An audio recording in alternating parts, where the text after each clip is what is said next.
Graças a Deus, que Deus abençoe todos os telespectadores, ouvintes, Angola e no mundo. Glória a Deus, começa uma nova era, uma nova fase no canal A Voz do que Clama no Deserto.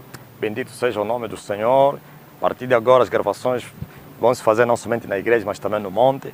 Eu trago hoje uma mensagem muito interessante, talvez que para resolver ou então para responder à dúvida de muita gente. Por que tanta profanação? Por que a igreja de Jesus Cristo não é como a igreja primitiva? O meu tema hoje é a diferença entre a igreja primitiva e a igreja de hoje. Há uma diferença muito grande. A Bíblia nos mostra que no livro de Mateus capítulo número 16, no versículo 18, diz a Jesus: pois também eu te digo que tu és Pedro, e sobre esta pedra edificarei a minha igreja, e as portas do inferno não prevalecerão contra ela. Jesus, ele mostra o fundamento da igreja, como a igreja foi edificada, ou seria edificada, e já foi. A igreja do Senhor Jesus Cristo está edificada sobre a rocha, sobre a pedra, e essa pedra é o próprio Jesus Cristo. A pedra que os edificadores rejeitaram e que foi posta como principal da esquina. Esse é o fundamento aonde a igreja está sentada. Sim, Jesus Cristo venceu. É um vencedor. Quer dizer que a igreja está em cima de uma grande vitória, de um fundamento poderoso. Mas por que então a igreja se tornou vulnerável aos ataques de Satanás? Ok, o apóstolo Pedro, na sua primeira carta aos Coríntios, no capítulo 3 e versículo 10, ele mostra isso. Ele disse que todo aquele que quiser construir esta casa, que é a igreja, não pode colocá-la em outro fundamento. Sim, mas já existe um fundamento que é Cristo. Este fundamento é esta pedra que Jesus falou aqui. Edifico a minha igreja sobre esta pedra. E Paulo disse que esse fundamento é onde se coloca esta casa. Mas há muitas pessoas construindo casas ou igrejas em cima de outros fundamentos. Outros fundamentos Satanás não vai respeitar. Outros fundamentos o mundo não vai respeitar. Mas sim, sobre o fundamento que se chama Jesus Cristo. Mas também há uns que edificaram as suas casas sobre o fundamento que se chama Jesus Cristo, mas usaram outro material. É possível edificar uma igreja sobre o fundamento que se chama Cristo, ou sobre a rocha que se chama Cristo, e edificar esta casa com outro material. O apóstolo Paulo, nessa mesma carta, ele diz que existem 3 materiais verdadeiros que se edifica com ele a uma casa. Paulo diz: ouro, prata ou pedras preciosas. Essa é a verdadeira igreja, sobre o fundamento que se chama Jesus Cristo. Mas também existe outro material que é falso, que é vulnerável, que queima pelo fogo. E Paulo diz: palha, feno, madeira. Ou então madeira, palha e feno.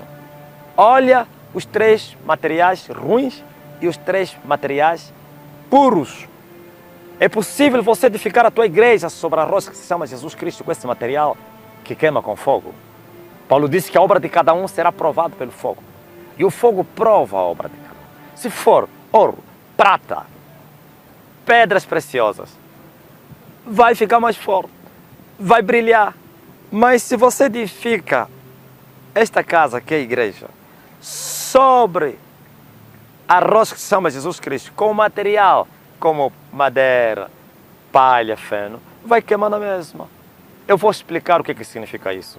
Ok, as pessoas para irem abrir igrejas, pregar o evangelho, não estou a falar testemunhar Jesus nas pessoas, e abrir igreja, quem é que te enviou? Será que você foi enviado por Deus para fazer isso? Aí está o grande problema. Será que você recebeu a ordenança do Senhor para fazer isso? Muitos até têm chamado, mas partiram antes do tempo. E outros não foram chamados. Hoje agora virou uma moda no mundo abrir igreja. Com qual fim? propósitos inconfessos.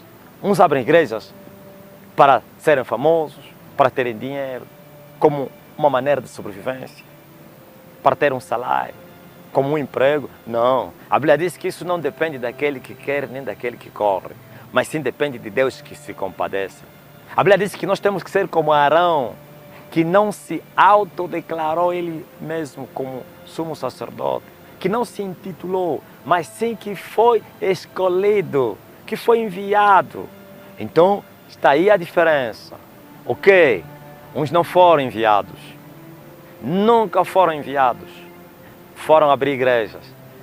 É uma catástrofe. Por isso você vê como termina essas igrejas. Termina na corrupção. Põe essas igrejas sobre a rocha que não é Jesus Cristo. Ou então edificam essas igrejas sobre a rocha que é Jesus, mas com material impróprio. Material impróprio. Esse material que eu falei que queima com fogo são as falsas doutrinas. Esse material que eu falei que não é prata, nem ouro, nem pedra preciosa, é a corrupção, é o pecado. O homem não anda no temor do Senhor. O homem não conhece a Jesus a quem prega. Testemunha um Jesus desconhecido. Então vai terminar mal. Vai ser um falso profeta. Vai pregar heresias. Vai cometer erros. E assim Satanás não respeita o nome que se chama igreja por ser igreja. Mas sim, a verdadeira igreja, edificada sobre a rocha que se chama Jesus e construída com material puro que suporta o fogo, as provações, as perseguições, as pressões, os desertos, as tribulações da vida. E assim a igreja crescerá como uma estrutura na terra. E assim se cumprir essa palavra: edificarei a minha igreja e as portas do inferno não vão prevalecer contra eles. Quer dizer que os ataques de Satanás, os poderes do inferno se levantarão contra essa igreja, mas a igreja vai ficar de pé. E quando se fala da igreja, não está se falar de nome nem de estruturas físicas. São homens. Começa com o líder desta igreja, e vai até os legos. Essa é a igreja. Onde estiverem 2 ou mais reunidos em meu nome, aí estarei. Essa é a igreja. Agora, se você não foi enviado, faz cometer erros. Porque o que é que Deus faz? Quando Ele envia alguém, Ele vai com ele. E se você for sozinho, vai sozinho, não vai contigo. E muitos se enganam com as manifestações, com os sinais. Sim, o facto de você invocar o nome do Senhor, poderão começar a acontecer sinais, manifestações, mas depois você termina mal, termina na corrupção. Hoje, a igreja atual está distante, é muito diferente da igreja primitiva. Porque os homens da igreja primitiva são homens que levaram a sério a palavra de Deus. Eles foram comissionados, foram enviados apóstolos, foram chamados, foram preparados. É isso também que está a faltar. Foram preparados e foram enviados. Por isso, quando Jesus ressuscitou, Ele lhes deu uma ordenança. E Ele lhes disse, antes do Senhor ir para o céu: fiquem em Jerusalém, até que do alto sejais revestido do poder. Em outras palavras, não vão pregar o Evangelho antes de receberem o revestimento do poder. Fiquem à espera até o tempo de que vocês sejam visitados, e depois poderão ir me testemunhar. Olha, isso é muito forte, meu irmão. Eles tinham que esperar para receber o revestimento do poder, e assim iriam testemunhar Cristo. E ele disse: vocês vão me testemunhar começando em Jerusalém, Judeia, Samaria, até nos confins da terra. E testemunhar quê? Cristo. Agora você vai encontrar na Bíblia que os apóstolos testemunhavam a morte e a ressurreição de Jesus Cristo com muito poder, porque eles viram. Quando nós testemunhamos aquilo que nós não presenciamos, que nós não experimentamos, quando nós testemunhamos aquilo que nós não conhecemos, não vimos, somos falsas testemunhas. Mas os apóstolos provaram, viram, certificaram, receberam, tiveram e começaram a testemunhar um Cristo vivo e não morto, um Cristo com poder, com sinais e maravilhas. É isso que falta, amor. É uma igreja que estava compromissada com a verdade. Homens e mulheres que, glória a Jesus, olhavam para Jesus. Jesus estava no centro das suas vidas.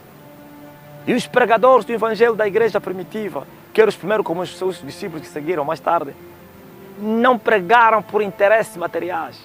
Não foram para ir, aleluia, receber salário. Não entraram no ministério público, glória a Deus, para terem dinheiro, arranha-céus, palácios, aviões. Não! Eles entraram para ganhar almas. Eles foram enviados para testemunhar Cristo. E eles o testemunharam. E o diabo Satanás os atacou, os perseguiu, os tentou. As mesmas provas que nós passamos, as lutas, as tentações, eles passaram. Talvez a única diferença é que nós não somos perseguidos, mas eles foram perseguidos. O escritor de Hebreus, ele mostra isso. Homens de fé, o mundo não era digno para eles. Homens de fé que aceitaram serem torturados do que, glória a Deus, negarem a sua liberdade em Cristo Jesus. Homens de fé preferiram andar, viver nas matas, nas catatumbas, nos desertos, vestiram-se de pele de camelo. Não aceitaram negociar com Satanás. Mas a igreja de hoje, essa é a grande diferença, negociou com Satanás. Satanás fez paz com a igreja. O diabo Satanás negociou com a igreja, com os ministros. O diabo Satanás venceu a igreja. Pois lembra-se da tentação do deserto. Satanás aparece a Jesus e ele promete lhe dar o mundo e toda a sua riqueza e toda a sua glória. Primeiro lhe mostrou e depois lhe seduziu. Eu te darei isso tudo, mas com uma condição: se prostrado me adorares. Agora, qual é a resposta de Jesus? Para trás de mim, Satanás. Arreda! Vai-te, Satanás! Porque só o Senhor, como está escrito, se deve adorar. Mas hoje os ministros, os pregadores, eles têm aceitado a recompensa de Satanás. Eles têm se corrompido, aceitando as promessas que Satanás tem dado. E o diabo lhes tem dado o mundo, como prometeu a Jesus. O diabo lhes tem dado a fama, a riqueza, a glória desse mundo. E assim se tornaram escravos de Satanás. Jesus Cristo falou: aquele que servir ao pecado se faz servo de pecado. A Bíblia diz que aquele que for vencido se tornará servo daquele que o venceu. E assim, a igreja de hoje, do século XXI, é uma igreja maniatada, presa, corrupta. É uma igreja mundana, mas a igreja do passado. A igreja primitiva é uma igreja santa, uma igreja edificada sobre a rocha. Uma igreja que sofreu, mas venceu, triunfou, entraram no céu. Eles ganhavam almas para o reino, mas a igreja de hoje ganha almas para o reino do inferno. Se você não sabia, a igreja leva almas para o céu se for uma igreja viva. Mas se for uma igreja morta, é porta do inferno. Em vez de levar almas para o céu, leva almas para o inferno. Jesus disse assim aos fariseus cegos que conduziam o rebanho. E ele disse: nenhum cego pode guiar outros cegos. Ambos cairão na cova. Pregadores, líderes, ministros cegos guiando um rebanho cego. E ambos cairão na cova. Essa cova é o quê? O inferno. Mas se o homem foi enviado por Deus, mas Deus, antes de enviar, preparou ele, armou esta pessoa para ir enfrentar as feras do inferno, os poderes das trevas, para enfrentar os feiticeiros e os demônios que atuam nos lugares celestiais. Então esse homem vencerá a batalha. E a sua vitória, que está em Cristo Jesus, claro, levará almas para o céu. O seu testemunho será vivo, como foi dos apóstolos.